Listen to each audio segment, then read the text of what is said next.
Okay, hello folks. It is the day after the election, and once again I have come in dead last with even less votes than I got last time in a non-presidential election primary, behind a known anti-Semitic person, Stockett, and Stockett got 1,000 votes this time around. And one fellow named Larry Lamont Ledford, he dropped out of the race, said he wouldn't run it anymore, and he got 600 and some odd votes.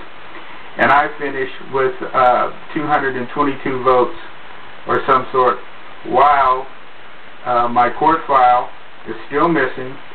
That court file was destroyed by Cale Bradford and Doris Ann Sadler. Cale Bradford made a false entry into the court record on 9/28/06, and I have that right here.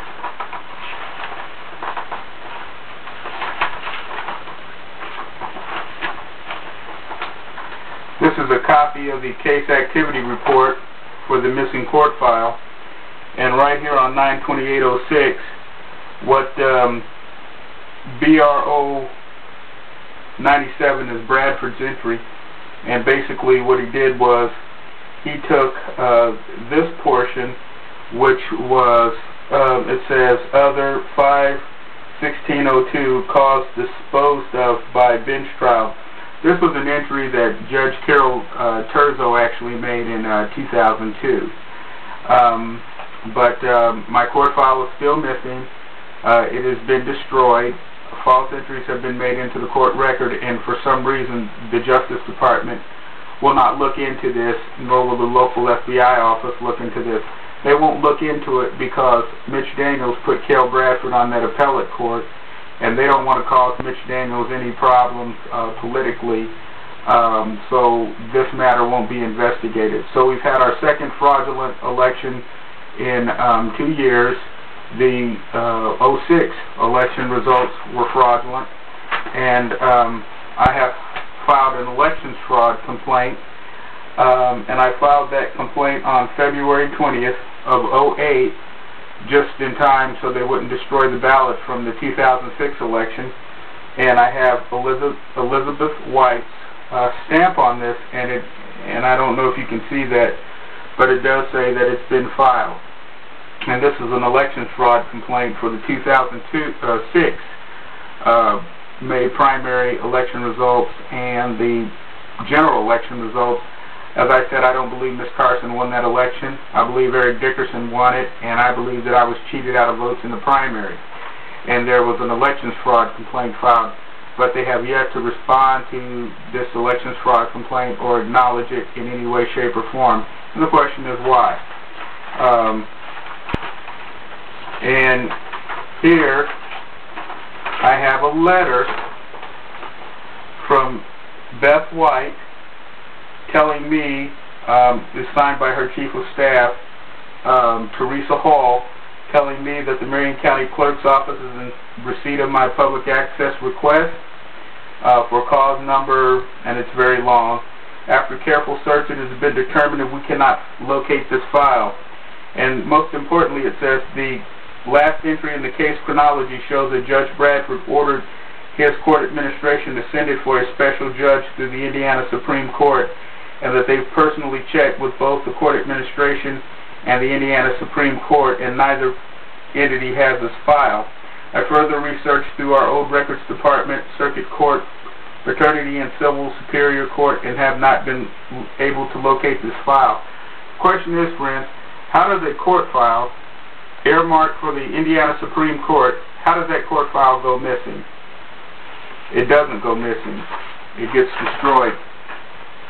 So, that is what has happened again, once again, in Marion County. I want to say that Dennis Ryerson of the Indianapolis Star, he is protecting Cale Bradford. I don't know why a missing court file is not news. He won't run that story because he doesn't want to cause Mitch Daniels, Cale Bradford, Carl Brizzi,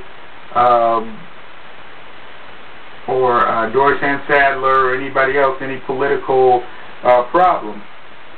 But an accounting of that, what happened to that court file, needs to be made. Now, I'm putting this on YouTube, so in case something happens to me, like I said, I got shot at Starbucks. You never know when you make that transition. I want to put this out on YouTube now, so that people can't say that they weren't never told, that they never knew about the fact that there was an elections fraud complaint filed, and there's going to be another one filed, because I don't believe in these election results. One of the things that you need to know also,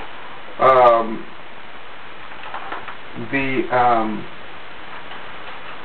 Orrin Lichter and Woodrow Myers campaign.